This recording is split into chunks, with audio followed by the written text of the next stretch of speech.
할렐루야. 주의 전에 나오신 여러분들을 환영하고 축복합니다. 오늘도 하나님의 풍성한 은혜가 우리 가운데 임할 줄 믿습니다. 우리 다 함께 찬양하시면서 그 주님 앞에 경배하며 나아가도록 하겠습니다.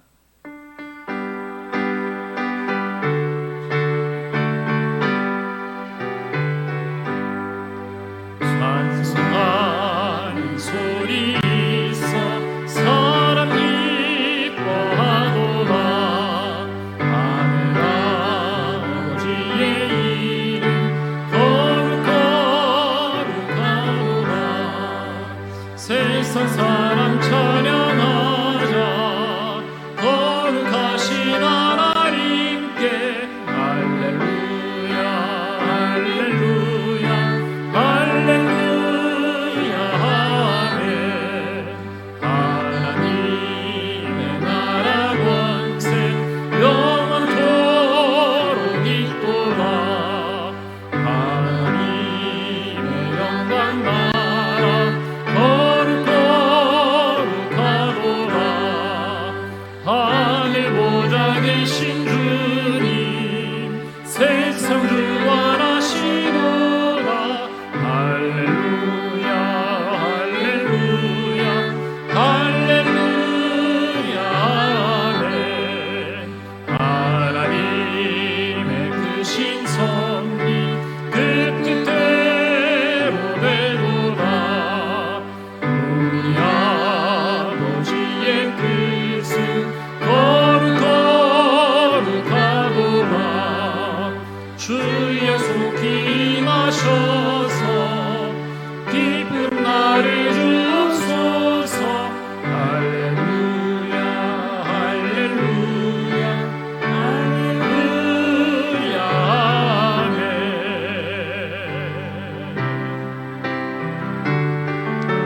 지존하신 주님 이름 앞에 모든 무릎 꿇고 다 경배해. 거룩하신 주님 보좌 앞에 엎드려 절하. 지존하신 주님 이름 앞에 지존하신 주님 이름 앞에 모두 무릎 꿇고 다 경배해. 거룩하신 주님 보좌 앞에 엎드려 절하세. 예수는 그리스도 예수는 그리스도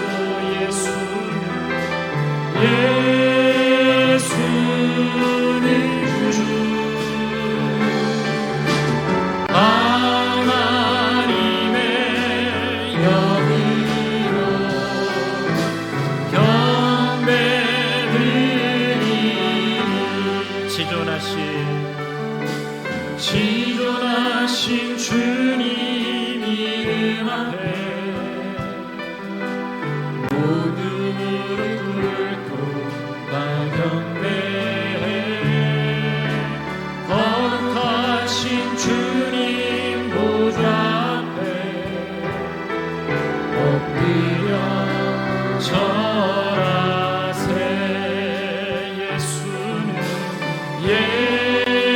예수는 그리스도 예수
같이 일어나셔서 함께 찬양하며 나아가는 송축하리라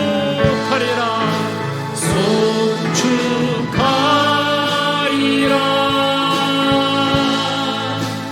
화목해 하신 주 나의 모든 죄 깨끗게 하셨네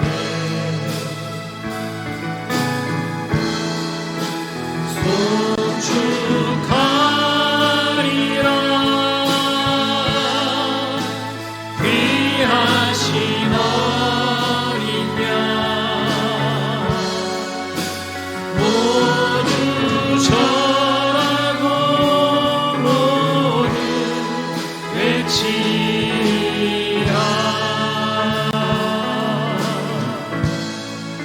하나님 어린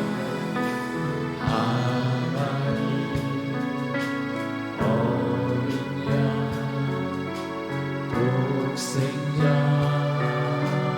예수 날 위해 죽으신 주님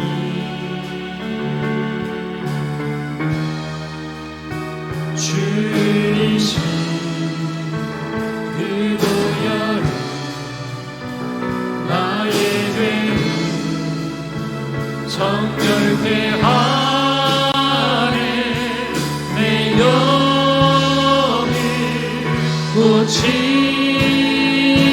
고치시네 송축하리라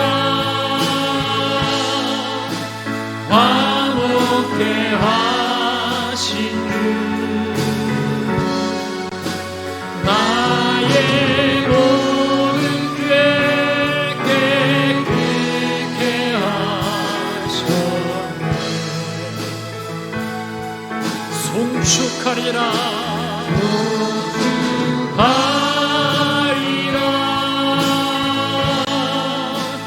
귀하신 어린 양 모두 절하고 모두 외치리라 송축하리라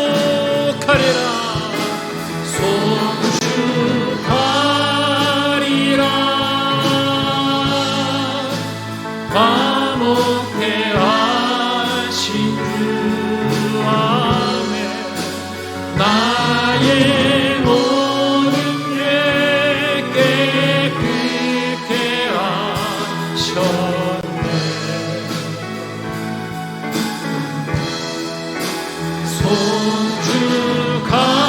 송축하리라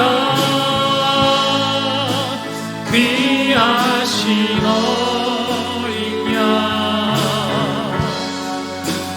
모두 절하고 모두 외치리라 모두 절하고 모두 외치리라 모두 절하고 모두 외치리라 우리 살아계신 하나님께 영광과 찬양과 경배를 올려드립니다. 아멘. 전능하사 천지를 만드신 하나님 아버지를 내가 믿사오며 그 외아들 우리 주 예수 그리스도를 믿사오니 이는 성령으로 잉태하사 동정녀 마리아에게 나시고 본디오 빌라도에게 고난을 받으사 십자가에 못 박혀 죽으시고 장사한 지 사흘 만에 죽은 자 가운데서 다시 살아나시며 하늘에 오르사 전능하신 하나님 우편에 앉아 계시다가 저리로서 산자와 죽은 자를 심판하러 오시리라. 성령을 믿사오며 거룩한 공예와 성도가 서로 교통하는 것과 죄를 사하여 주시는 것과 몸이 다시 사는 것과 영원히 사는 것을 믿사옵나이다. 아멘.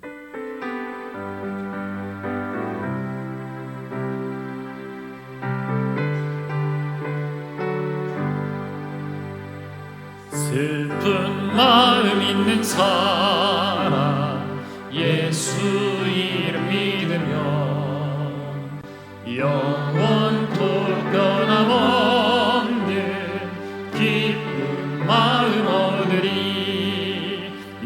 예수의 이름은 세상의 소망이요 예수의 이름은 천국의 기쁨일세 거룩하신 주의 이름 너의 방패 삼으라 환난 시험 당할 때에 주께 기도드려라 예수의 이름은 세상의 소망이요 예수의 이름은 천국의 기쁨일세 존귀하신 주의 이름 우리 기쁘게로다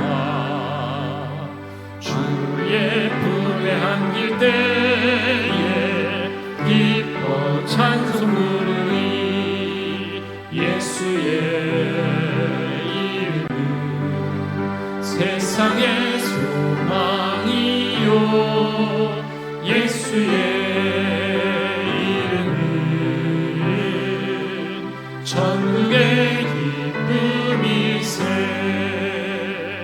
우리 갈 길 가다 그의 보좌 앞에 나가 왕의 왕께 경배하며 멸류관을 드리니 예수의 이름은 세상의 소망이요 예수의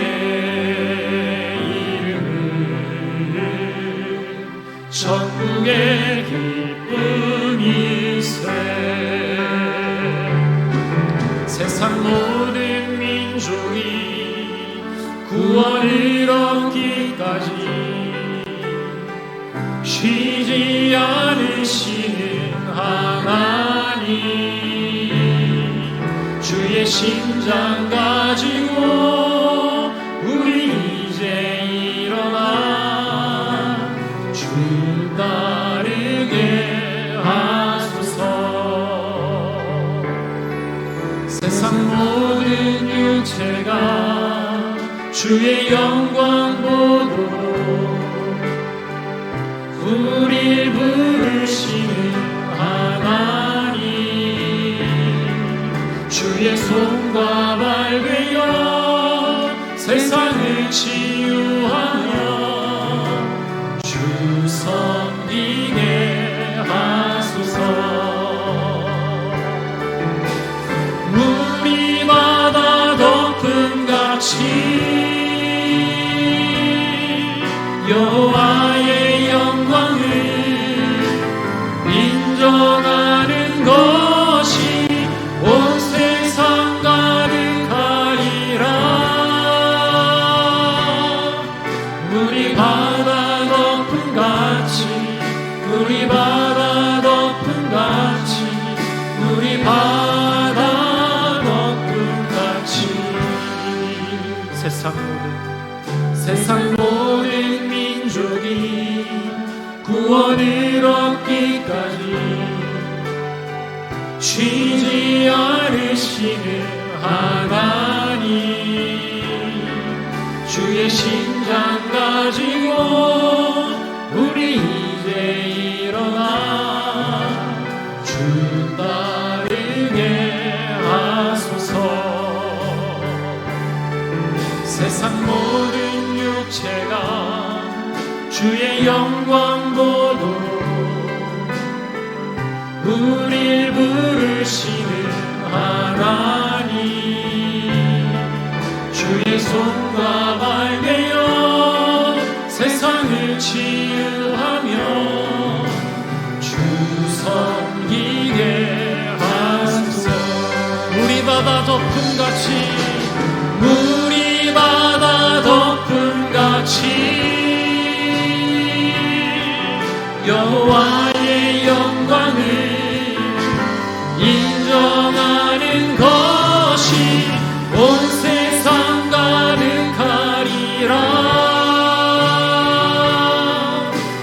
바다 덮음같이 우리 바다 덮음같이 우리 바다 덮음같이 오리라 그날에 오리라 그날에 주의 영광 가득한 세상 우리는 듣게 되리 온 세상 가득한 승리의 반석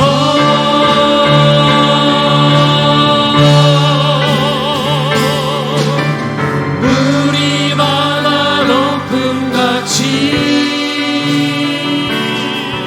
여호와의 영광을 인정하는 것이 온 세상 가득하리라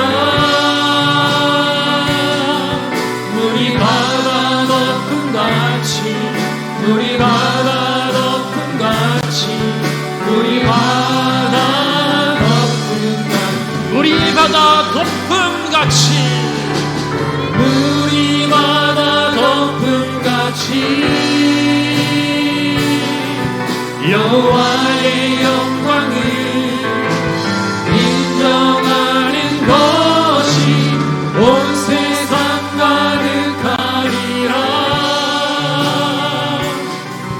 우리 바다 덮음같이 우리 바다 덮음같이 우리 바다 마지막으로 한번 녹음해 가겠습니다 우리 바다 덮음같이 우리 바다 덮음같이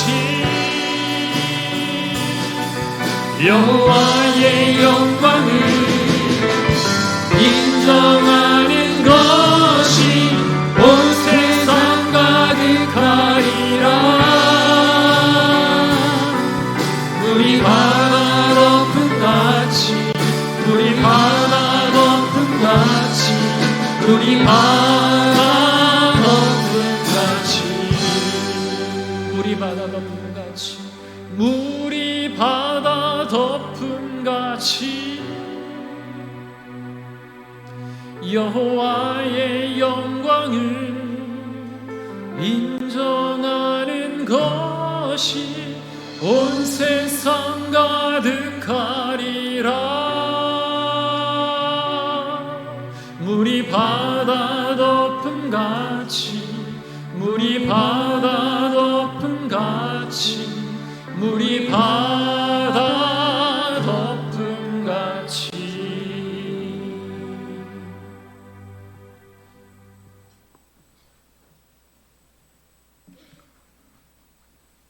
거룩하신 여호와 하나님, 한겨울 추운 날씨 속에서도 우리들의 가정과 교회를 평강 가운데 인도해 주신 하나님께 감사와 찬양과 영광을 올려드립니다. 오늘 드리는 예배가 신령과 진정으로 드리는 예배 되게 하시고 예배를 통하여 홀로 영광 받으시고 저희들에게는 하나님의 사랑과 은혜가 넘쳐나는 시간이 되게 하여 주옵소서. 하나님, 지난 한 주간 우리의 삶을 뒤돌아봅니다. 우리는 주님 사랑 안에 있었음에도 사랑을 실천하지 못하였고 말씀 안에서 바르게 살지 못하였으며 우리는 하나님께 필요한 것을 달라고 요구하였을 뿐 하나님이 원하시는 삶을 살지 못했음을 고백하오니 긍휼을 베푸사 십자가의 사랑으로 용서해 주시기를 원하옵니다. 은혜로우신 하나님, 이 시간 드려지는 예배를 통하여 우리의 심령이 주님께만 바라보게 하시고 우리의 생각과 모든 행위가 주님만을 닮게 하시어 주님이 주시는 새 힘으로 독수리가 날개 치며 올라가듯 2020년에는 역동적인 삶을 살아갈 수 있도록 인도하여 주시옵소서. 하나님, 우리나라를 위하여 기도합니다. 혼란스러운 정치와 외교가 안정되게 하시고 특히 경제가 회복되게 하시며 남북관계도 하나님께서 주관하여 주셔서 속히 복음으로 통일을 이루게 하시어 하나님께서 살아계셔서 역사하심을 믿는 나라가 되게 하여 주시옵소서. 특별히 우리나라와 온 지구촌이 신종 코로나 바이러스로 두려움과 공포 속에서 혼란스러워하고 있습니다. 이번 사태를 통하여 주의 백성들이 하나님의 선하신 뜻을 깨닫고 더욱더 깨어 기도하는 계기가 되게 하시고, 이 환난을 통하여 사탄이 틈타지 못하도록 하여 주시며, 오직 주님께서 이 백성들을 불쌍히 여기시고 바이러스가 더 이상 확산되지 않고 진정될 수 있도록 은혜를 베풀어 주시옵소서. 우리 교회를 위하여 기도드립니다. 우리 충진교회가 하나님 나라의 비전을 이루는 제자들의 공동체가 되게 하시고, 날마다 모이기에 힘쓰고 믿는 자의 수가 더하여 하나님 보시기에 아름다운 교회가 되게 하여 주시옵소서. 믿음의 좋은 소문으로 중단 없는 부흥과 발전하는 교회가 되게 하여 주옵소서. 받은 달란트대로 때를 얻든지 못 얻든지 복음을 증거하고 섬기고 봉사하는 일에 충성된 일꾼들이 많아지게 하옵소서. 또한 하나님께 받은 사랑을 가지고 사랑이 필요한 이웃을 찾아가 돌보며 섬길 수 있는 교회가 되게 하여 주시옵소서. 모이면 기도하고 흩어지면 전도하던 초대 교회의 모습을 닮아서 주님을 향하여 주님의 마음에 합한 교회로 세워 주시옵소서. 하나님 아버지, 오늘도 주님 앞에 나올 때 세상에 여러 가지 무거운 짐을 진 채로 나왔습니다. 저희들의 힘으로 해결할 수 없는 문제 앞에서 많이 울었고 낙심할 때도 많았습니다. 이 시간 세상의 모든 근심과 걱정을 주님 앞에 내려놓게 하시고, 모든 문제를 하나님의 전능하신 손에서 모든 문제가 해결되는 은혜가 있게 하여 주시옵소서. 이 시간 말씀을 대언하시는 목사님께 크신 은혜로 함께 하시고 영육간의 강건함을 허락하사 말씀을 전하실 때 큰 능력이 나타난 은혜의 시간이 되게 하여 주옵소서. 또한 말씀을 사모하는 마음으로 예배드리는 모든 성도들에게 말씀 충만, 은혜 충만, 성령 충만함으로 신령한 복을 내려 주옵소서. 거룩하신 예수님의 이름으로 기도드립니다. 아멘.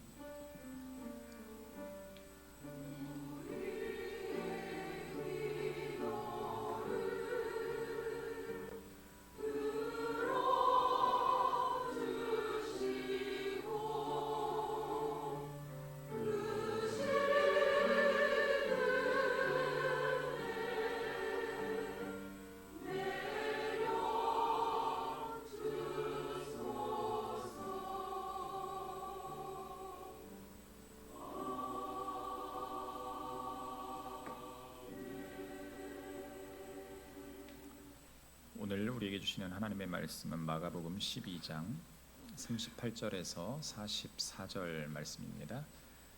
마가복음 12장 38절에서 44절 말씀입니다.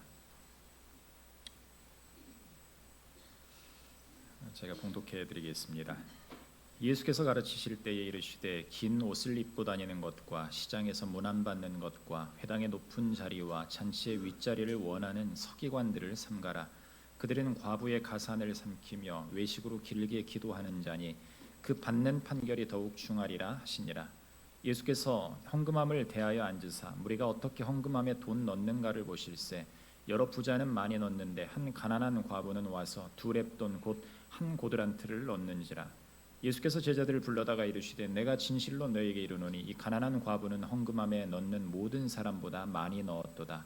그들은 다 풍족한 중에서 넣었거니와 이 과부는 그 가난한 중에서 자기의 모든 소유 곧 생활비 전부를 넣었느니라 하시니라. 아멘.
하나님께 영광의 박수 올려드리겠습니다. 아멘.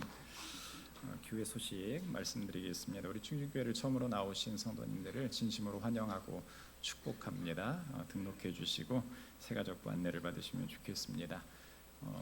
2월부터 오후 예배 시간이 하나가 변경이 됐습니다. 여러분들 청년부 예배와 오후 예배, 그리고 이 자리에도 청년들이 많이 있으신데요.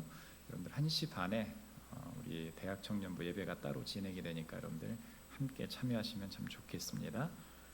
매월 마지막 주에는요, 여러분들 우리 온 세대가 함께 연합해서 함께 예배를 드리도록 하겠습니다. 여러분들 그때는 기대를 좀 많이 하시면 좋을 것 같아요. 찬양 집회처럼 뜨거운 성령의 역사가 나타나는 은혜의 집회를 모든 교인들이 또 아이들부터 다 참여해서 함께 하도록 할 테니까 여러분들 매월 마지막 주는 청년 예배와 또 오후 예배, 4부 예배가 3, 4부 예배가 합쳐서 드려진다라는 거 꼭 기억하시면 좋겠습니다. 오늘 오후 예배는 목자 컨퍼런스 첫 번째 시간 진행되도록 하겠습니다.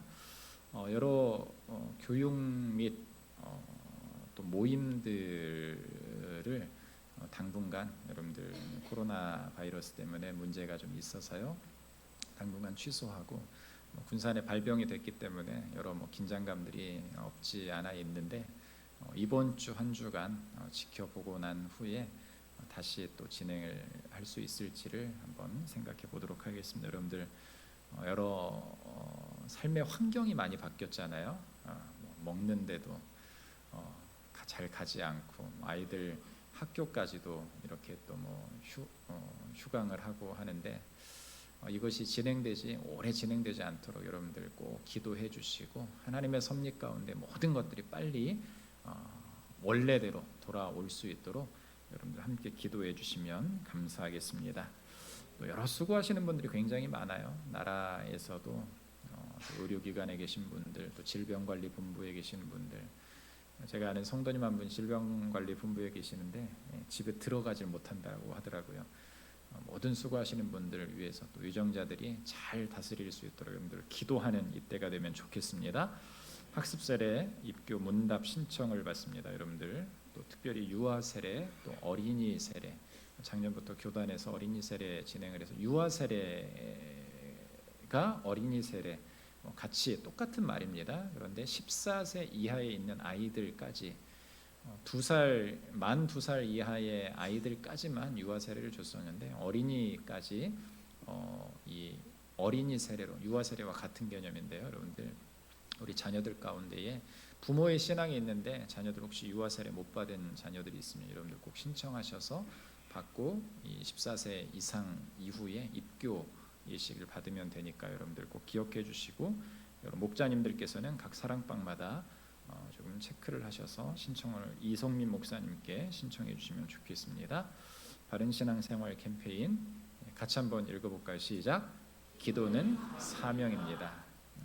어려운 이때 우리가 나라와 민족을 위해서 좀 기도할 수 있어야 돼요. 여러분들 꼭 기도하는 시간을 늘려서 대통령과 또 여러 기관들, 온 세계를 위해서 이런 때 가장 힘들고 어려운 분들이 선교사님들이에요. 여러분들 선교사님들을 위해서도 우리 교회가 후원하고 있는 15개 또 선교 지역들 놓고도 여러분들 꼭 기도해 주시고, 여러 선교 소식들은 밑에 1층에 로비에 나가시면은 이렇게 선교 편지들이 있습니다. 여러분들 꼭 꺼내서 한 번씩 보시면서 우리 교회가 협력하고 계시는 선교사님들이 어떤 사역을 하고 계시는구나라는 것들, 또 여러 지역들도 여러분들 꼭 주보 참조하시면서 선교사님과 그 나라들을 위해서도 같이 기도할 수 있었으면 좋겠습니다.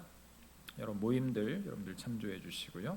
아름다운 섬김 여러분들 기쁨과 감사함으로 함께 축복해 주시면 감사하겠습니다. 우리 옆뒤좌우로 한번 인사하도록 하겠습니다. 성숙하신 성도님이신 것 같습니다. 인사 한번 하시죠. 이렇게 자랑 한번 하시죠. 내가 좀 성숙합니다. 아멘. 볼륨을 조금만 낮춰주시면 좋겠고요. 오늘 말씀의 제목은요, 선택 훈련을 통해 성숙함으로 나아가라라는 제목으로 여러분들 말씀을 나누도록 하겠습니다. 콜롬비아의 연구가 슈나 아이엔가라는 사람이 이런 이런 생각을 했습니다. 매일 약 70번의 의식적인 선택을 한다라는 사실. 사람은 매일 70번의 선택을 한다라는 거죠. 우리가 평상시에 점심 메뉴를 선택할 때, 특히 회사원들, 구내 식당은 별로 고민할 필요가 없겠지만 저희 교육자들도 굉장히 많은 고민을 합니다. 전에 부교육자들이 있을 때는 제가 늘 고민을 했어야 됩니다. 어떻게 하면 안 매운 걸로 맛있게 먹을까 고민을 했는데, 요즘은 그런 고민이 별로 없이 그냥 가까운 데만 찾아갑니다. 멀리 가지도 않고요. 가까운 데 싸고 맛있는 집들이 교회 주변에 많기 때문에 크게 이렇게 선택 결정 장애가 오는 때는 별로 없습니다. 그런데 하루에 70번이라는 숫자를 1년으로 곱하면 여러분들 얼마나 될까요? 70 곱하기 365는 25,550번이라고 합니다. 그런데 25,550번을 만약에 70년 동안 고민을 한다면 여러분들 몇 번이 될까요? 178만 8,500번이라고 해요. 178만, 약 180만, 100세로 치면은 여러분들 250만 번 정도가 되는 선택의 기로에 우리는 늘 선다라는 거죠. 알베르 까뮈는 이런 말을 합니다. 인생은 자신이 내린 모든 선택의 종합이다. 그래서 우리가 내릴 수 있는 결론은 우리가 내린 수많은 선택을 다 합치면 바로 그것이 인생이 된다라는 것을 말하고 싶습니다. 수많은 시간 동안 우리는 참 많은 선택의 자리에 섭니다. 신앙도 선택이죠. 우리 앞에 서 계시는 그리스도가 나의 구세해 주심을 믿고 나아갈 때 그 선택을 통해 하나님은 우리에게 구원이라는 영원한 소망을 주십니다. 그런데 그 구원의 소망을 선택해야 함에도 많은 이들은 자신의 판단을 의지한 채 다른 선택을 합니다. 마가복음을 통해서 계속 볼 수 있는 사실은 이 모습은 잘못된 선택을 스스로 합리화하면서 이 땅에 오신 그리스도를 자신들의 생각으로 재단하는 이들의 모습이 적나하게 드러나는 모습. 오늘 본문도 마찬가지죠. 오늘 말씀의 제목을 보면은요, 중요한 단어가 하나가 등장을 합니다. 선택 훈련이라는 단어가 나타나죠. 무엇인가를 선택해야 하는데 어떤 선택을 해야 하는가에 대한 문제 제기입니다. 우리는 늘 좋은 선택을 했다라고 자부하죠. 그리고 그 선택을 통해서 나는 성숙해졌다라고 스스로 생각을 합니다. 그런데 단순히 한순간의 즐거움으로 끝나는 선택이 아닌 우리가 하는 모든 하루에 70번이라는 이 선택 속에 아주 중요한 요소들이 자리 잡고 있다는 것이죠. 진짜 중요한 선택이 무엇인가? 내가 진짜 잘 선택했는가? 인생이 걸려 있다는 것이죠. 그렇다면 우리의 신앙은 어떤 선택을 하고 있는가? 오늘 본문은요, 예수님이 다윗의 자손이시고 이 땅의 메시아임을 말씀하신 후의 장면입니다. 예수님께서 가르치신다고 시작을 하는데요, 무엇을 가르치시는가? 두 가지를 가르치고 계세요. 삼가야 할 것과 넣어야 할 문제에 대해서 분명하게 선포를 하고 계십니다. 서기관과 과부를 등장시키면서 이 주님은 삼가야 할 것, 특별히 부자와 과부를 등장시키시면서 하나님은 이 두 가지를 굉장히 중요하게 우리들에게 묘사하시면서 말씀을 하십니다. 그러면서 우리의 믿음이, 지금 여러분의 믿음이, 나의 믿음이 어떠한가를 돌아보게 하시는 본문이 오늘 본문이에요. 단순히 무엇을 하고 우리가 이 본문을 그냥 이렇게 대충 읽어보면은 헌금 많이 하라고 얘기하는 거구나라고 생각하겠지만, 이 내용 속에서 예수님께서 진짜 하시고 싶은 말씀이 무엇인가를 이 두 가지를 통해서 한번 생각해 보는 시간, 그래서 진짜 믿음의 성숙함에 이르는 이 시간이 되기를 주님의 이름으로 축원합니다. 첫 번째로 한번 생각해 볼 것은요, 같이 한번 읽어볼까요? 삼가는 훈련을 하라. 삼가해라, 멀리해라. 이것은 행하지 말라라는 것을 말하고 있는 것이죠. 여러분, 예수님을 올바로 알지 못하면요, 우리는 자신이 만든 우상을 섬길 가능성이 굉장히 큽니다. 자신이 만든 우상이 등장한다는 것은요, 결론적으로 말씀드리면 믿음이 없다라는 것이에요. 믿는 척한다라는 거죠. 그런데 예수님을 바로 알면 이런 문제는 해결됩니다. 그리스도가 이 땅을 창조하셨고요, 지금도 만물을 붙들고 계시고 그리스도가 만물을 구속하셨다라는 그 사실, 이것을 믿는 것, 이것이 신앙이고 믿음이에요. 여러분, 내가 나를 구원한 것이 결코 아니죠. 나의 알량한 착한 행실로 구원받은 것이 결코 아닙니다. 내 양심 때문에 구원받은 것이 아니고요, 오직 그리스도의 보혈로, 그리스도의 피로 구원받았다라는 사실. 하나님이신 그분이 인간의 몸을 입고 이 땅에 오셔서 나를 위해 죽으셨고, 그래서 우리가 구원받았다라는 것이에요. 십자가에 달려 죽으실 정도로 우리를 사랑하셔서 구원을 이루셨다라는 것을 믿는다면, 여러분, 우리는 달라져야 된다라는 것입니다. 그런데 오늘 본문 속에서 그들이 등장을 해요. 서기관들입니다. 바리새인들입니다. 종교 지도자인들입니다. 이 동일 본문인 마태복음과 다른 본문들을, 이 사복음서를 보면은요, 그들, 서기관들, 바리새인들 모두를 통칭하고 있어요. 그런데 오늘 본문에는 서기관이라고 이야기를 하고 있습니다. 종교 지도자들을 말하는 것이죠. 그들은 달라지지 않았다라는 것이에요. 예수님은요, 첫 번째로 서기관들을 등장시킵니다. 예수님은 그들이 행하는 모습을 너무나도 적나라하게 오늘 5가지를 통해 묘사를 하고 있는데요, 오늘 말씀을 보면은요, 뭐라고 말하고 있습니까? 긴 옷을 입고 다닌다라고 합니다. 또 시장에서 문 안 받기만 좋아한다라고 합니다. 회장의 높은 자리와 잔치의 윗자리에 앉습니다. 과부의 가산 재물을 삼키는 모습, 기도를 하는데 외식, 즉 보이는 기도를 한다라는 것을 예수님께서는 굉장히 사실적으로 묘사하고 계세요. 왜 이렇게 5가지 문제를 제기하시는가? 그러면서 한 가지를 분명하게 말씀을 하십니다. 뭐냐면은 위선을 삼가라라는 것이에요. 너희들은 위선 덩어리다라고 분명하게 선포하고 계시는 것입니다. 여러분, 당시 서기관들의 옷은요, 일반 사람들의 옷보다 길었고 수많은 옷술을 매달았습니다. 이런 옷을 입는 이유는 전에도 한번 말씀을 드렸지만, 나는 너희와 달라서 영적인 권위가 있다라는 것을 드러내는 표현이다라는 것이에요. 나는 지금 너희들과 나는 달라, 완전히 나는 격이 높은 사람이야라고 드러내는 것이에요. 가끔 보면은 목사님들이 설교를 하실 때 가운을 입잖아요. 저희 교회도 과거에 가운을 입었었는데, 가운을 입는 것은요, 권위를 상징하는 것입니다. 그것이 나쁜 것이 결코 아니에요. 그런데 어느 순간 보니까요, 이 가운에 많은 것들을 달아놓기 시작해요. 저도 가운이 여름 거 하나하고 겨울 거 2벌이 있습니다. 그런데 세례식이나 아니면은 이 성찬식 때 빼놓고는 잘 입지 않습니다. 그런데 이 가운에 여러 가지 것들이 매달려요. 그런데 진짜 잘못된 관행 중에 하나가 무엇이냐면은, 특별히 목사님들 중에 박사학위를 받으신 분들은요, 이 가운에, 세상에서 이 박사학위를 받으면 이 모자를 쓰잖아요.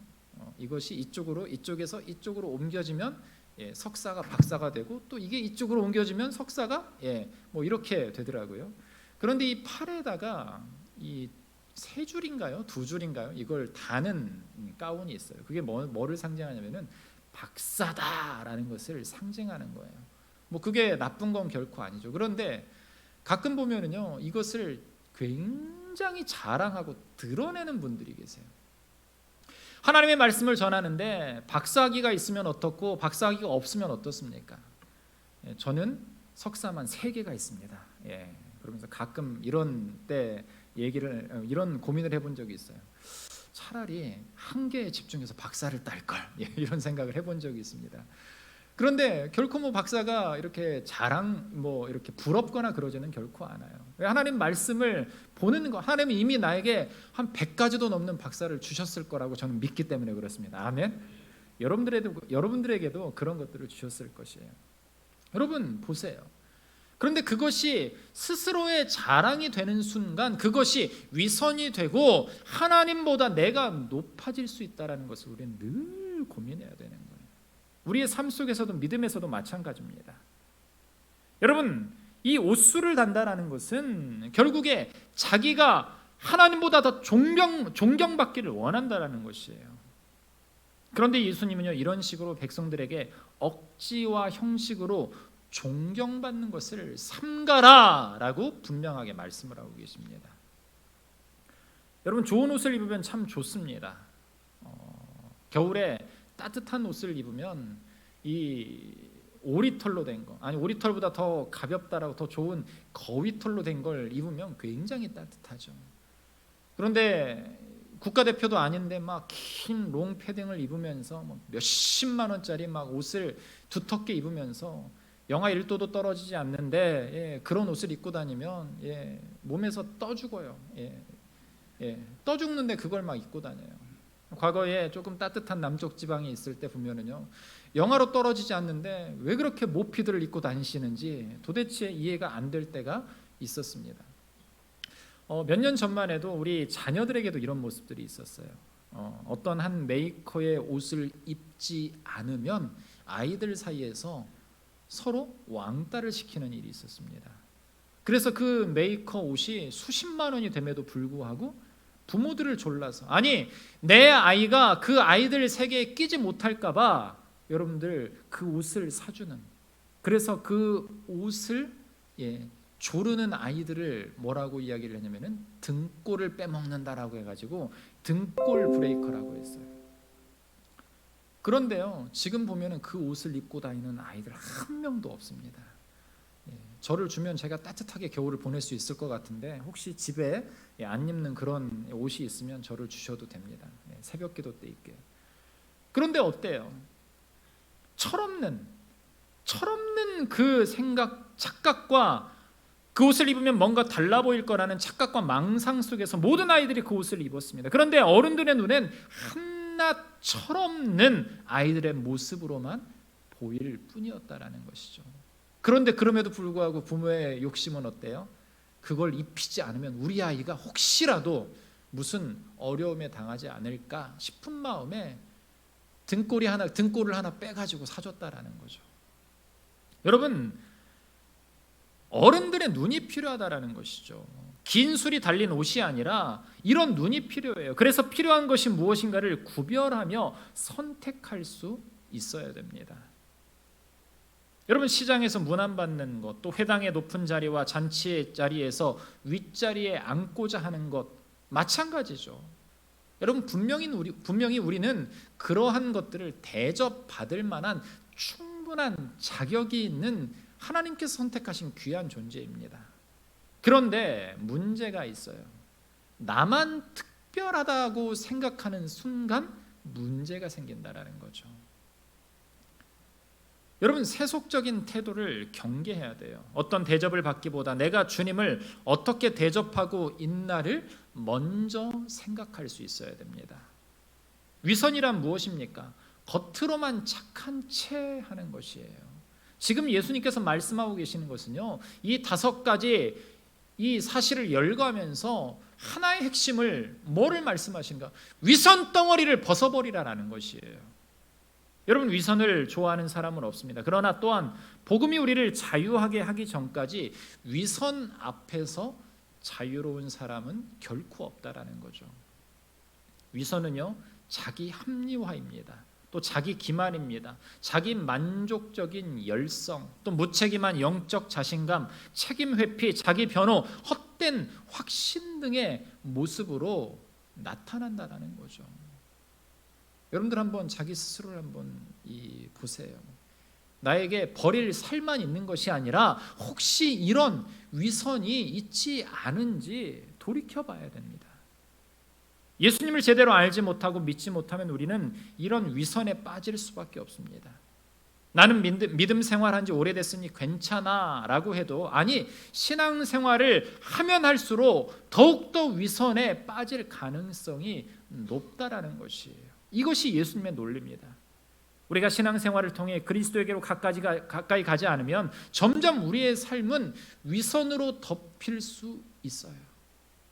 비단 목회자의 문제만이 아닙니다. 목회자만 높은 자리에서 대접받고자 한다라고 생각하는 그것조차도 우리는 스스로 위선 속에 나를 가려버리는, 나의 이 숨은 모든 것들을 숨겨버리는 것과 같은 모습일 수 있어요.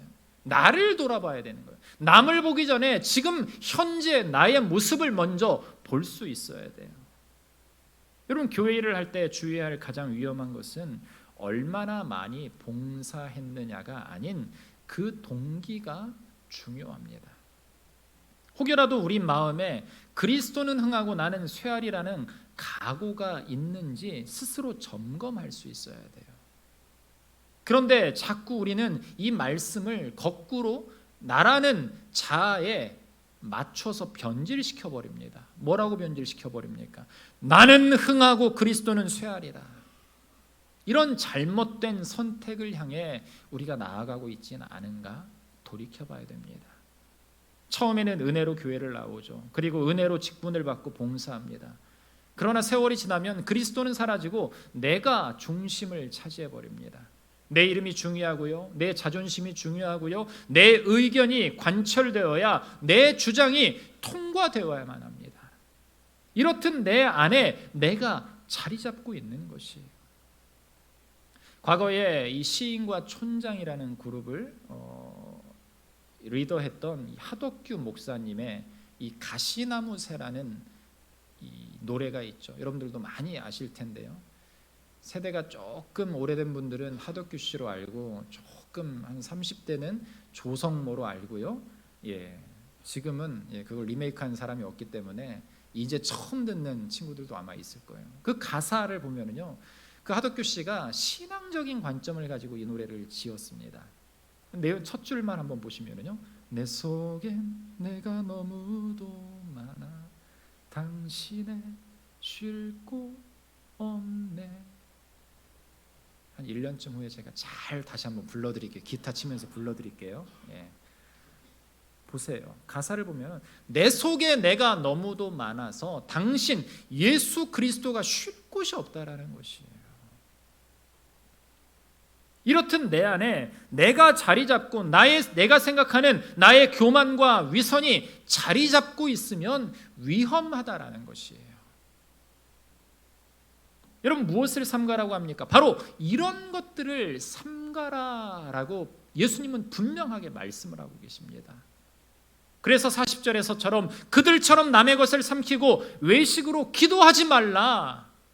그렇지 않으면 그가 받을 판결이 중할 것이다. 여기서 중하다라는 건 뭐예요? 무거운 판결이 너희에게 임할 것이다라는 것을, 그렇게 행동하고 그렇게 살아가고 있는 저 서기관들에게는 무거운 판결이 임할 것이다라는 것을 예수님은 선포하고 계십니다. 사랑하는 성도 여러분, 삼가라고 말씀을 하고 계세요. 우리가 무엇을 선택할 것인가? 그 선택에서 삼가해야 될 것이 무엇인가를 돌이키는 우리 모든 믿음의 성도들 되시기를 주님의 이름으로 축원합니다. 두 번째로 생각해 볼 것은요, 같이 한번 읽어볼까요? 전부를 넣는 훈련을 하라. 전부를 넣는 훈련. 예수님은요, 오늘 본문에서 한 과부가 드리는 헌금을 통해서 하나님이 기뻐 받으시는 헌금이 무엇인가를 가르쳐 주십니다. 예수님은 성전에서 사람들이 이 성전에 드나드는 모습을 관찰하신 것 같아요. 저도 이 관찰력이 굉장히 뛰어납니다. 그래서 우리 집사님들이 지난주와 다르게 머리가 조금 파마가 덜 됐는지 잘랐는지 어떤 옷을 입고 왔는지, 우리 찬양대에 유계숙 집사님이 권사님이 찬양대 옷을 왜 벗고 계시는지, 이런 것들까지 아주 상세하게, 우리 3층에 누가 앉아 계시는지 다 관찰을 해요. 보니까 우리 백성예 성도님도 머리를 빠마를 하고 오셨고, 우리 소영자매도 머리가 빠마가 됐고, 우리 이혜경 집사님도 잘랐고, 굉장히 관찰력이 좋습니다. 여러분들 교회 오실 때 잘하고 오셔야 돼요. 자, 예수님도 그랬던 것 같아요. 사람들이 들어오는 모습들을 막 보셨습니다. 그런데 특이한 점을 발견하신 것이죠. 뭡니까? 사람들이 헌금하는 모습을 관찰을 하셨어요. 두 부류가 등장을 하죠. 부자들이 등장을 합니다. 또 하나는 과부가 등장을 합니다. 부자들의 모습은 공통점이 있었던 것 같아요. 이 예수님 복수로 사용하고 있어요. 그냥 단순히 부자가 아니라 부자들, 뻐기는 사람들을 말하고 있는 것 같아요. 그 당시에 부자들은요, 굉장히 그 당시에 이 현금은 동전밖에 없었습니다. 로마에서 발행한 그 지역의 화폐, 로마의 금화가 최고로 쳐졌고요. 그 지역에서 발행한 화폐, 이 동전이 굉장히 중요한 그 현금이었어요. 그래서 하나님께 드리는 헌금을 할 때도 이 동전을 가지고 오는 거예요. 그런데 부자가 드릴 때는 이 동전이 많을까요, 적을까요? 많았죠.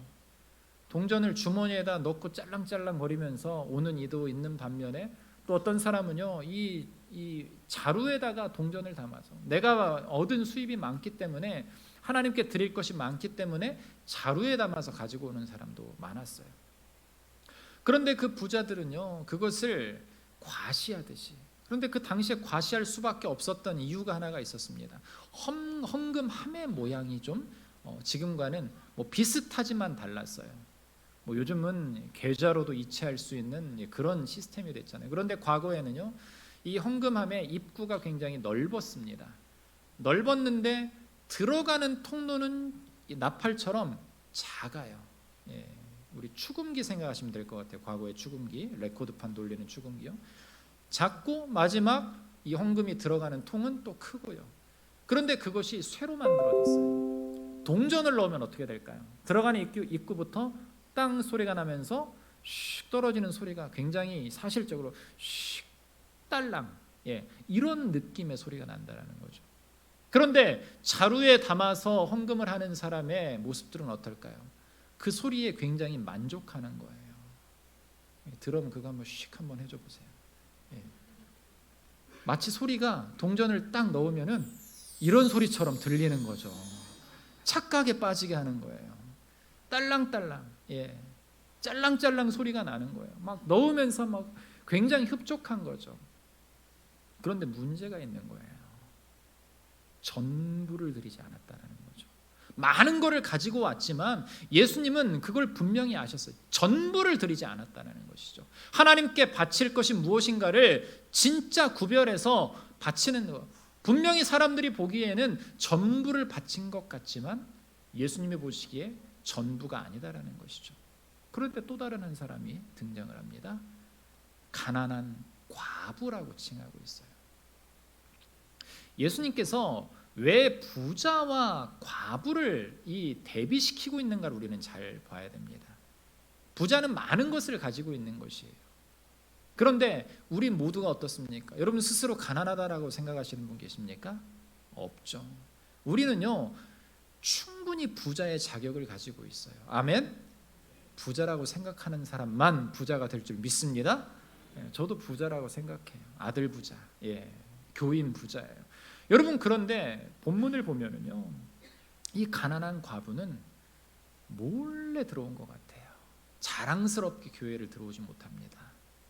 아주 사람들의 눈치를 보면서요, 조심스럽게 들어와서 부자들이 떠벌리면서 잘난 척하면서 걸어가는 모습에 마치 기가 죽은 모습으로 헌금함 앞에 섭니다. 그러면서 어떻게 합니까? 자신이 가지고 있는 딱 동전 2개만, 사람들이 볼 때 아무것도 드리지 않는 것과 같은 모습처럼, 예, 드릴 것이 없는 사람의 모습처럼 앞에 와서 겨우 동전 2개를 딸랑딸랑 던지고 굉장히 뭐랄까요, 침울한 모습으로 돌아가는 모습. 그런데 예수님은 이 모습 속에서 완전히 다른 역설적인 것을 보고 발견하시고 말씀을 하시는 것이에요. 여러분, 제자들에게 예수님께서는 이 이야기를 하시면서 뭐라고 말씀을 하냐면 43절인데요. 내가 진실로 너희에게 이르노니 이 가난한 과부는 헌금함에 넣는 모든 사람보다 많이 넣었다라고 말씀을 하고 계십니다. 우리가 들은 바, 본 바와 완전히 다른 해석을 하고 계시는 것이에요. 그냥 넣은 것도 아닌 모든 사람보다 많이 넣었다라고 말씀을 하십니다. 여러분, 41절부터 44절 말씀을 볼 때 반복되는 단어가 있어요. 제가 왜 두 번째 제목을 넣는 선택, 왜 이것을 드리냐면요, 바로 41절에 44절까지 매 절마다 넣었다라는 이 단어가 반복이 되고 있습니다. 여기서 넣었다라는 의미를 우리는 깊이 한번 생각해 볼 필요가 있는 것이에요. 헌금이라는 것은요, 주님께 드리는 우리의 삶의 고백입니다. 삶의 고백은 다른 말로 헌신이라고 할 수가 있는 거예요. 많이 넣었다라고 생각할 때 우리는 그 헌신, 섬김이, 그것이 하나님께 드리는, 내가 올려드리는 영광으로 그것이 끝나면 문제가 되지 않는데, 많이 넣을 때 우리는 스스로 만족함에 빠질 수가 있다는 것이죠. 그런데 많이 넣은 것, 스스로 만족할 수 있어요. 저는 충분히 그럴 수 있다라고 생각을 합니다. 많이 하나님께 드리면 자랑할 수도 있잖아요. 이게 인간적인 마음이거든요. 그런데 뭐예요? 전부를 드리지 않았다라는 것에서 문제가 있다라는 것이죠. 헌신을 하는데, 헌신이라는 것은요, 섬김이라는 것은 진짜 순전한 마음을 가지고 하나님께 드리고 누군가를 위해서 애쓰는 것, 어떤 대가도 바라지 않고 어떤 자신의 잘남도 드러나지 않는 것을 생각하며 드리는 것을 우리는 헌신이다라고 말할 수 있는 것이에요. 그런데 이 바리새인들과 서기관들의 모습은 달랐다라는 거죠. 진짜 헌신이 아니었다라는 것이에요. 여러분, 헌금은요, 주님께 드리는 우리의 삶의 고백입니다. 삶의 고백은 헌신이에요. 헌신은 하나님을 향한 진실한 고백입니다. 진실하라는 것은 거짓이 없다라는 것입니다. 그런데 무엇을 어떻게 넣는가, 이게 굉장히 중요하다라는 거죠. 부자처럼 많은 것들을 넣었지만 진실하지 않게 속이면서 넣었는가, 아니면 과부처럼 적은 것을 넣었지만 진실하게 드렸는가. 과부는 이 두 렙돈이 생활비 전부였다라는 거죠. 200원밖에 되지 않지만 그것을 하나님께 드려도 하나님께서 나의 모든 삶을 주장하시고 인도하실 거라는 그 믿음을 가지고 헌신하는 마음으로 하나님께 드렸을 때 예수님은 그 여인을 축복하셨다라는 거예요. 여러분, 헌금에 대한 정의가 분명해야 됩니다. 헌금에 대한 정의, 첫 번째로는요, 헌금에 대한 기준이 분명해야 돼요. 그것은 액수가 아니라 수입에 비례한다라는 것을 성경은 분명하게 말합니다. 예수님은 두 렙돈을 바친 과부가 가장 많이 바쳤다라고 말씀을 하고 계세요. 액수가 중요하다라는 게 아니에요.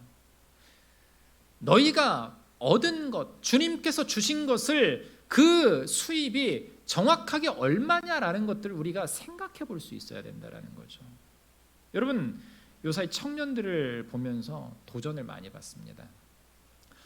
청년들 예배가 2부 예배 끝나고 또 3부에 드려지기 때문에 드려진 후에 전에 우리 헌금위원들이 여러분들이 드린 헌금을 정산을 계수를 하거든요. 9분이 넘는 10분 정도가 함께 정산을 하고 쭉 통계를 냅니다. 그런데 그 후에 청년들께 들어와요. 그러면은 제가 이제 목사님께서 써주신 내용을 보고를 받는데, 올해부터 우리 청년들이 달라졌어요. 굉장히 감동을 받은 게 뭐냐면, 우리 청년들이 아르바이트를 많이 하거든요. 아르바이트를 하면은요, 어떤 때는 10만 원을 벌기도 하고, 어떤 친구는 50만 원을 벌기도 해요. 한 달간 열심히 카페 알바를 한 친구는 100만 원을 벌기도 합니다. 적은 돈은, 그 당시에 적은 돈은 아니죠, 그 나이에. 저는 이 아이들이, 이 청년들이 그 당시에 굉장히 큰 돈이라고 할 수 있는 부분을 11조를 하는 모습을 보고 굉장히 도전을 받았어요. 내가 20대 때 아르바이트를 했을 때 나는 과연 저렇게 하나님께 드렸나? 돌아보게 되는 거죠. 제가 돌아보니까 저희가 그렇지 못했다라는 걸 깨닫게 되는 거예요. 얼마나 창피했는지 몰라요. 모든 청년들을 다 그래서 맛있는 거 사주고 싶고, 피자도 사주고 싶고, 커피도 사주고 싶고, 4달러짜리 햄버거도 사주고 싶고, 다 사주고 싶어요. 여러분들도 많이 사주시기를 간절히 바랍니다. 여러분, 그 모습, 순전한 모습으로 하나님께 구별된 것을 드리는 모습을 볼 수가 있어요. 이 모습 속에서 또 무엇을 생각해 봤냐면요, 여러분들, 우리가 헌금을 할 때 가장 어떻게 보면은 우리 스스로가 위험한 상황에 빠질 때가 있습니다. 그게 뭐냐면요, 부부가 같이 직장 생활을 할 때예요. 한 사람만 주님께 드려도 된다는 생각을 스스로 가질 수가 있어요. 스스로 합리화할 수 있다라는 거죠. 우리는 이만큼 했으니까 이만큼으로 그냥 정하자. 스스로 합리화를 한다라는 거예요. 주께 드렸는데 문제될 게 뭐 있어? 여러분, 그런데 분명하게 우리는 이 성경이, 예수님이 말씀하고 계신 기준이 무엇인가를 분명하게 깨달을 필요가 있다라는 것이죠. 하나님의 것을 먼저 구별할 수 있어야 됩니다. 여러 번 말씀을 드렸잖아요. 저는 이 헌금에 대한 이야기만 나올 때만 하게 되는데요, 하나님의 것을 먼저 구별해 놓고 삶을 살아가는 훈련을 할 때 하나님은 그 가정을 분명하게 차고 넘치는 곳으로 세우심을 여러분들 경험하시기를 주님의 이름으로 축원합니다. 그게 하나님의 진짜 진리예요. 제 생각이 아니에요.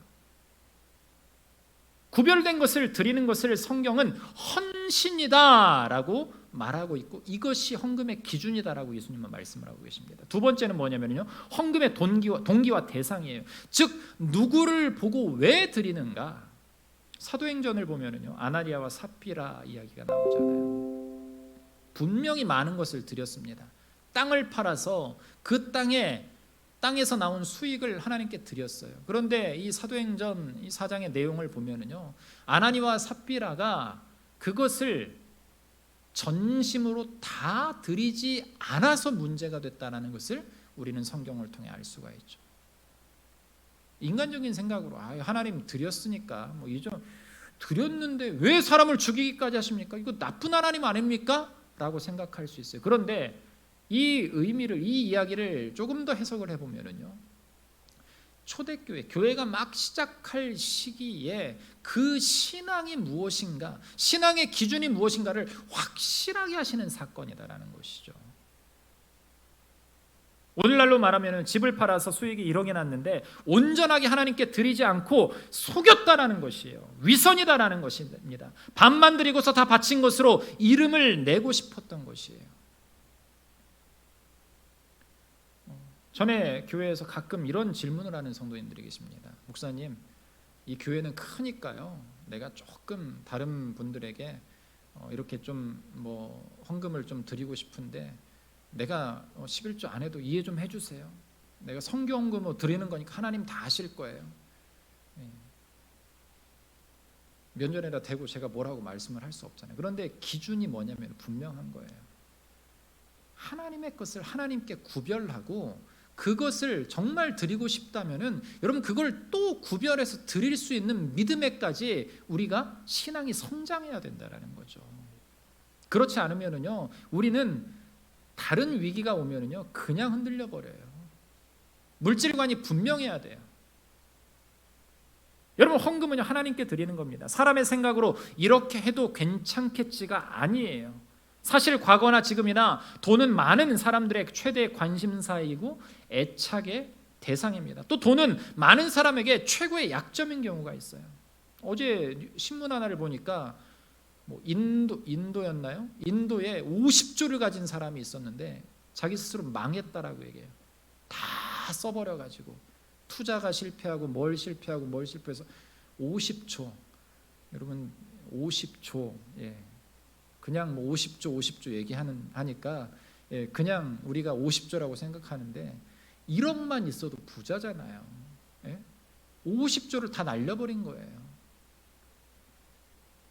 그게 그 사람의 약점이 되버려, 장점이라고 생각하는 그 순간 약점이 되어버렸다라는 거죠. 사람들이 남을 속이고 심지어 죽이기까지 하며 죄를 짓는 원인 가운데 하나가 바로 돈이에요. 그렇기 때문에 성경은 돈을 사랑함이 일만하게 뿌리라고 했고, 재물과 하나님을 겸비하지 못한다, 같이 섬기지 못한다라고 분명하게 우리에게 말씀을 하고 계십니다. 돈을 사랑하면서 하나님을 함께 사랑할 수 없고요. 우리는 그렇기 때문에 항상 돈이나 하나님 중에 한 분을 선택해야 돼요. 그래서 감리교 목사님인 이 요한 예술리가 말한 말이 굉장히 사실적으로 에게 다가와요. 돈지갑이 회개하기 전까지 사람들의 회개를 믿기 어렵다. 여러분, 넣는다라는 말을 우리는 깊이 묵상해 볼 필요가 있습니다. 자칫 이 설교가 헌금 설교로 여러분들 생각되어질 수가 있을 텐데 그게 아니에요. 내 마음이 진짜 하나님께로 향해 있는가를 점검해야 된다는 거죠. 내가 위선을 행하고 있지는 않은가? 여러분, 이 여인이 2렙돈을 헌금하는 것은 결코 쉬운 일이 아니었습니다. 적은 것을 드렸지만 전부를 드린 여인의 모습을 예수님은 칭찬하고 계신 것이에요. 선택. 여러분, 우리는요, 수많은 선택 앞에 서 있습니다. 누구나 다 갈등을 해요. 저도 갈등을 할 때가 있습니다. 그런데 그 선택의 순간 하나님을 보고 예수님께서 세우신 이 말씀의 기준이 선명하고 분명한 사람은 흔들리지 않고 하나님께서 말씀하시는 대로 참된 헌신과 섬김의 길에 설 수 있음을 여러분들 기억하시기를 간절히 바랍니다. 여러분, 경제학에 보면은요, 매몰 비용이라는 게 있습니다.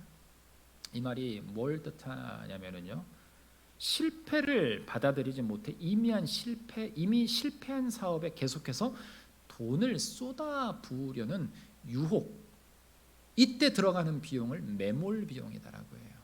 매몰시킨다라는 건 뭘 뜻하는 겁니까? 거기서 더 이상 뭐가 생산되지 않는 거예요. 끊임없이 쏟아붓는 거예요.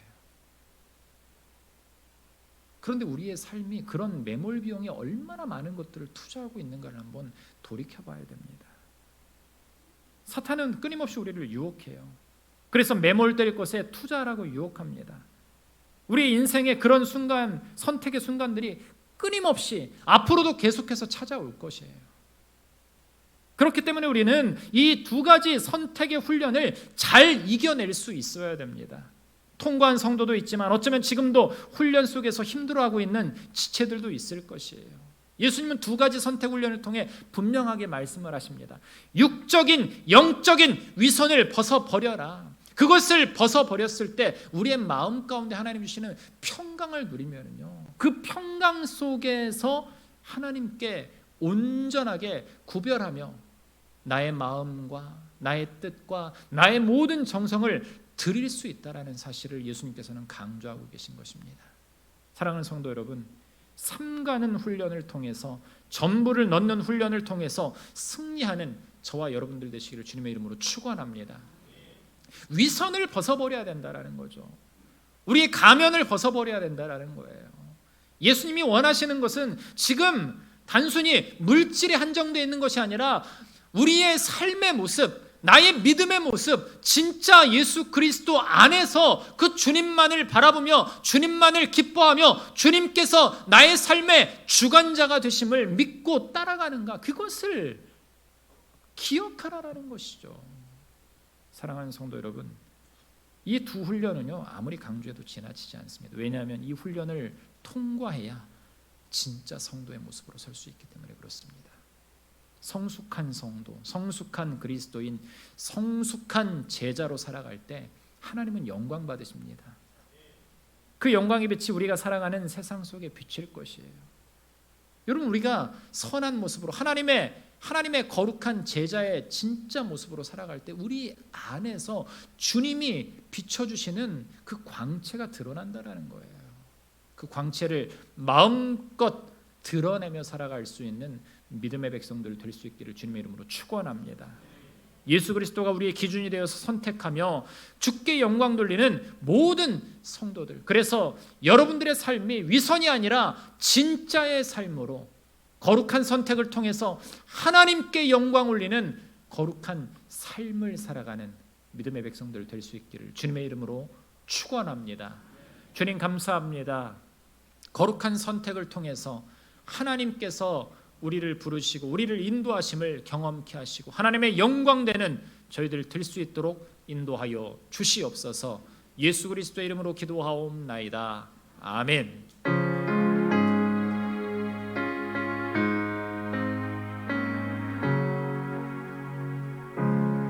주 예수보다 더 귀한 것은 없네. 이 세상 무기와 바꿀 수 없네. 영주님의 대신 돌아가신 그 놀라운 사랑 잊지 못해.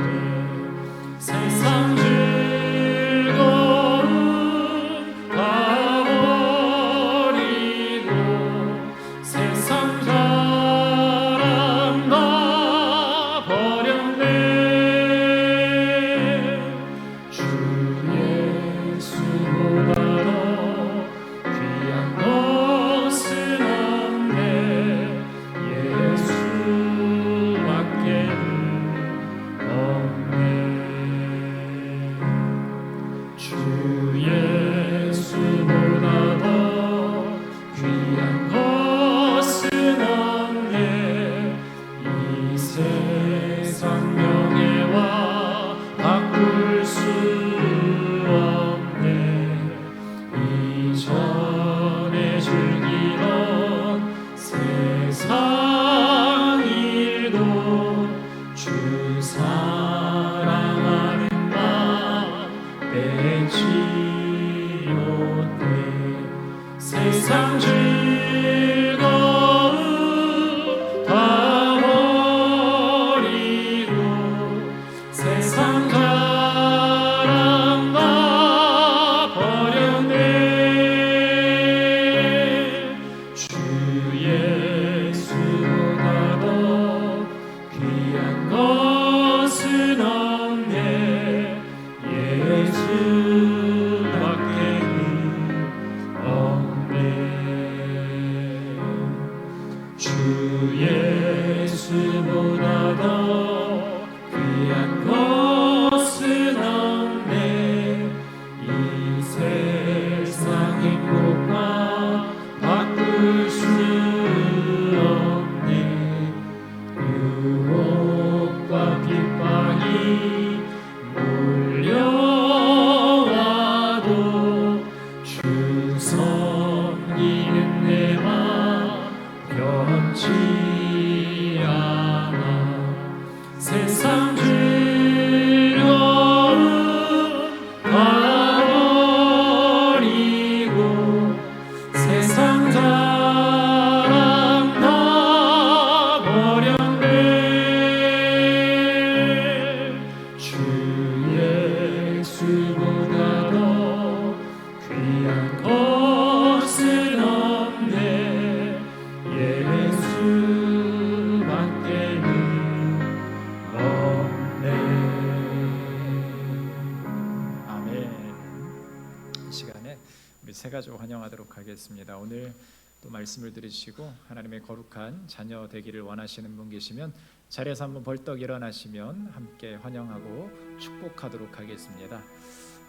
우리 뒤에 보시면은 참 많은 새로운 성도님들 여러 차례 또 교회를 방문하고 계신데요. 우리 하나님께서 여러분들을 사랑하시고 축복하십니다. 아멘. 그 하나님의 놀라운 사랑이 여러분들의 삶 가운데 풍성히 임하기를 소원하며 함께 축복하며 환영하도록 하겠습니다. 성도님은 시냇가에 심은 나무 하나님의 사랑 안에 하나님의 사랑 안에 믿음 뿌리 내리고 주의 뜻대로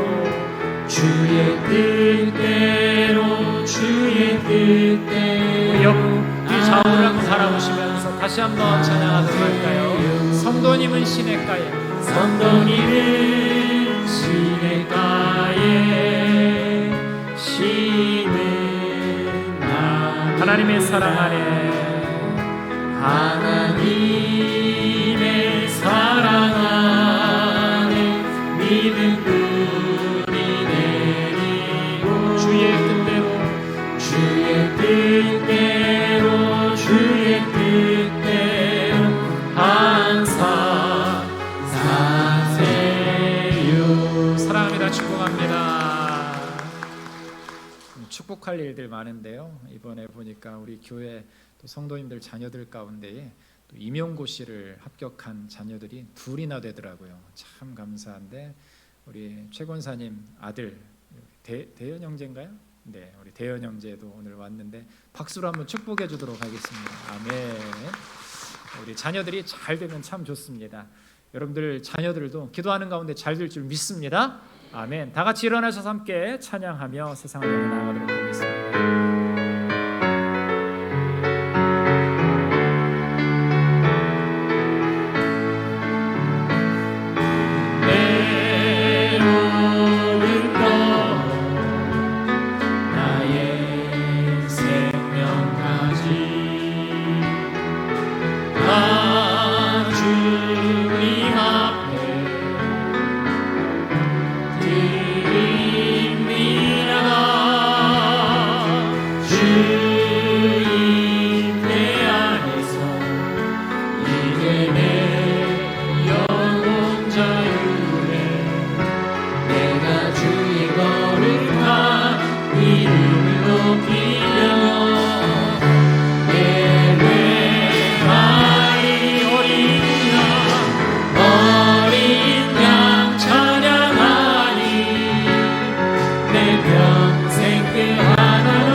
주님 오심을 기다리며 주님 오심을 주님 오심을